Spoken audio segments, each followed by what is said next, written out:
Assalamualaikum warahmatullahi wabarakatuh. Kembali lagi di channel Kisah Warganet. Di video kali ini, saya akan menceritakan sebuah cerita yang saya dapatkan dari akun Twitternya @penulismalam94. Cerita ini berjudul Keranda Terbang. Seperti apa ceritanya? Langsung kita ke cerita. Halo teman-teman semua, apa kabar kalian? Semoga sehat-sehat aja ya. Ingat loh, untuk selalu patuhi prokes. Dan jangan lupa untuk bahagia, biar imun kita naik. Nah, di tweet kali ini, bagian Mimin Fitri yang akan bercerita. Kalau di kampungnya, sempat ada cerita tentang keranda terbang. Nah, seperti apa kisahnya? Seperti biasa, kita lanjut ke cerita.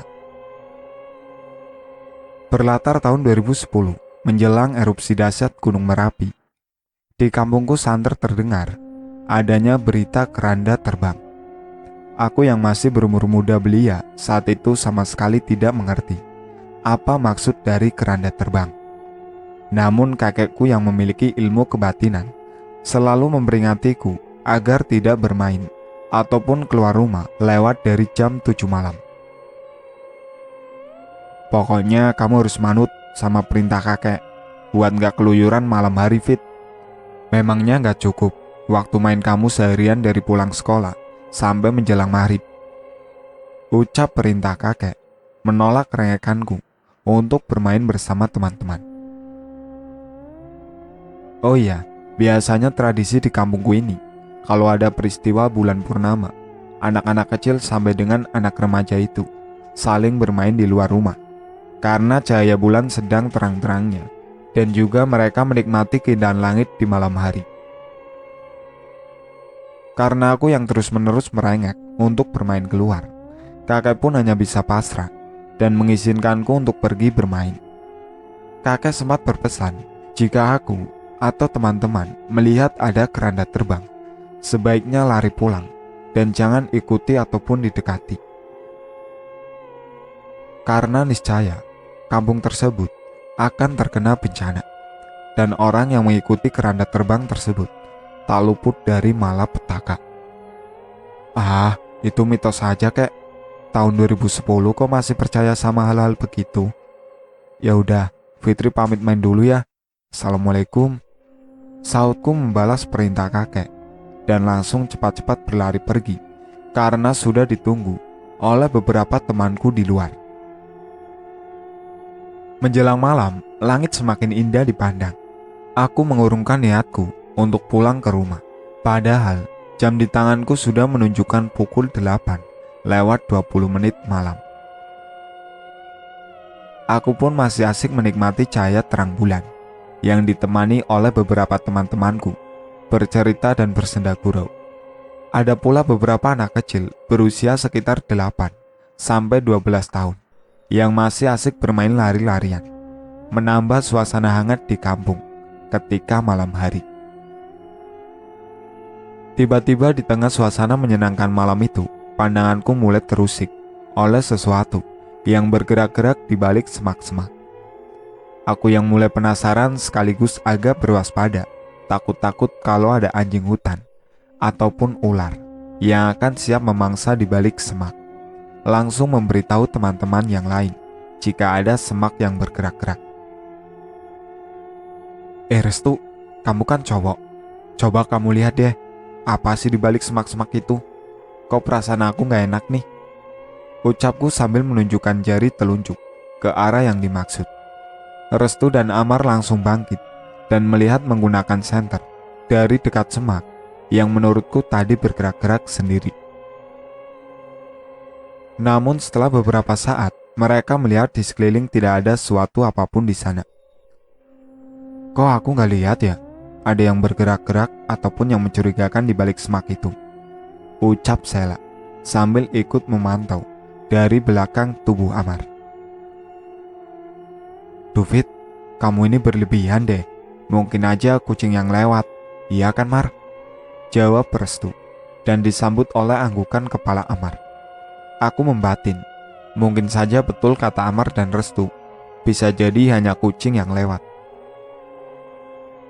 Sekitar 15 menit berlalu, pandanganku kembali diusik oleh sesuatu yang kemudian bergerak-gerak lagi di balik semak-semak itu. "Sel, lihat itu, gerak-gerak lagi loh semak-semaknya," ucapku panik sambil menepuk-nepuk tangan Sela serta menunjuk jari telunjukku ke arah semak. Kok iya ya, gerak-gerak sendiri?" jawab Sela yang ikut bingung melihat apa yang kulihat sebelumnya. "Udahlah, mungkin juga kucing mau melahirkan kali. Kan tadi udah dilihat sama Amar dan Restu," timpal Heni, mencoba menenangkanku dengan Sela. "Iya, paling juga kucing," jawab Restu dengan nada datar. Aku dan Sela duduknya kini saling berdekatan. Kita pun saling merangkul karena merasa agak takut melihat keanehan tadi. Terkadang semak-semak itu bergerak-gerak kencang, tetapi jika diperhatikan, semak tersebut akan diam dengan sendirinya. Tepat pukul 9:15 malam, aku dan teman-teman yang lainnya beranjak pulang ke rumah. Suasana ramai dan suara tawa anak-anak kecil yang berlarian perlahan menjadi sepi, karena mereka satu persatu sudah kembali pulang ke rumah masing-masing, dan berganti suara jangkrik serta burung hantu yang saling bersautan. Tiba-tiba, suara misterius kembali mengejutkan di balik semak yang bergerak-gerak. "Kucing kok iseng sih? Ngagetin aja malam-malam gini. Biar aku kasih pelajaran," ucap Amar yang langsung spontan mengambil kerikil kecil dan melemparkannya ke sumber suara. Bunyi kerikil itu keras, terdengar seperti membentur sesuatu. Hanya memakan waktu beberapa saat, muncullah dari balik semak tersebut sebuah keranda yang bergerak dan perlahan melayang. "Astagfirullah, ya Allah, kerandanya terbang!" teriak kami semua ketakutan. Aku yang sudah panik dan lemas masih teringat akan pesan kakek agar tidak mendekati keranda terbang itu dan langsung lari pulang ke rumah. Beruntung karena rumah kakekku dekat, tidak sampai 5 menit aku berlari. Aku pun sudah tiba di depan pintu rumah yang rupa-rupanya ada kakek di sana sedang menungguku pulang. Dengan terbata-bata dan bercucuran peluh, aku menceritakan apa yang baru saja aku lihat bersama teman-teman yang lain. Mendengar hal itu, kakek langsung mengajakku masuk ke dalam dan memberikan aku segelas air hangat yang sudah didoakan. "Kamu kok ngeyel sih, Fit, dikasih tahu? Kakekmu ini sudah banyak makan asam garam. Jadi kalau kasih nasihat, boya didengar toh." Aku hanya mengangguk mendengar kakek meneruskan pembicaraannya. Ini pasti ada sangkut pautnya dengan bencana yang akan menimpa desa. Karena 3 hari sebelum desas-desus adanya kabar keranda terbang, kakek dimimpikan oleh seorang nenek-nenek yang memakai pakaian ala keraton mengampiri. Beliau mengatakan jika akan ada bencana alam yang luar biasa dahsyat hingga berdampak pada perekonomian rakyat.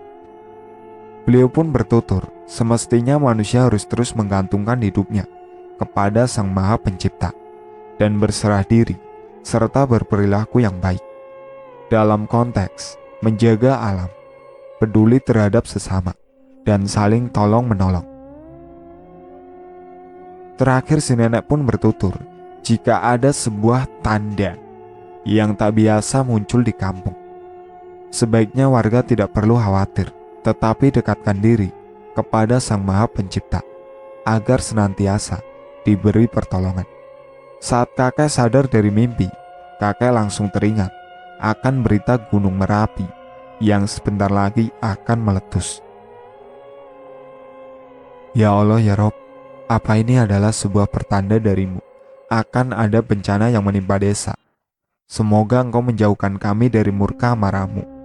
Amin ya robbal alamin," ucap doa di dalam hati kakek lirih.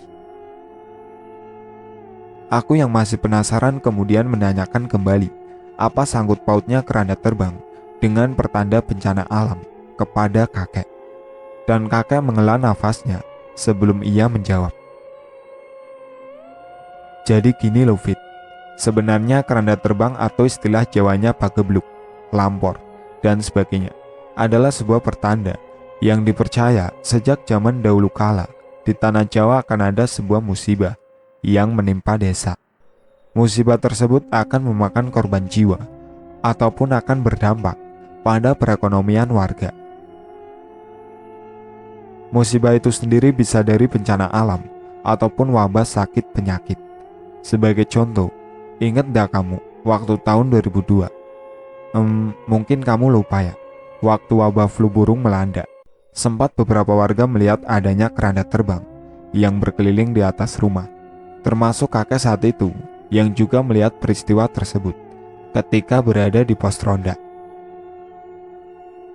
Tak lama kemudian, wabah flu burung melanda desa, menyebabkan sebanyak 2 kandang bebek dan ayam kakek semuanya habis karena terjangkit virus flu. Serta beberapa warga desa ada yang sampai meninggal. Belum lagi kerugian warga karena harus merelakan ternak unggas mereka habis tak bersisa. Setelah banyak mendapatkan informasi dari kakek, aku yang sudah kelelahan izin pamit untuk segera pergi ke kamar dan memejamkan mata. Entah beberapa saat aku merebahkan badan dengan mata yang terpejam. Sayup-sayup aku mendengar ada suara seperti benda yang jatuh.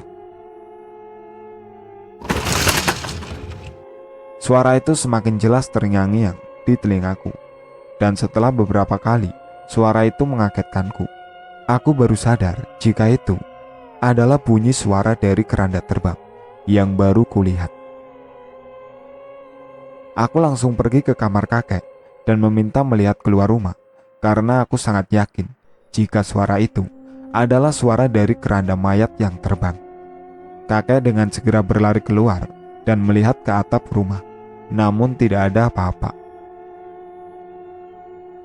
Dari luar rumah, suara itu makin jelas terdengar, dan ternyata setelah ditelusuri, suara itu berasal dari rumah Amar yang hanya berselang 3 rumah dari rumahku. Aku mengikuti dari belakang langkah kaki kakek hingga berhenti tepat di depan rumah Amar yang masih menyala lampunya. Kek, tumben rumah Amar masih terang, padahal kan sekarang sudah malam. Biasanya jam segini keluarganya Amar pasti sudah tidur. Ucapku kembali membuka percakapan dengan kakek. Ada yang tidak beres ini.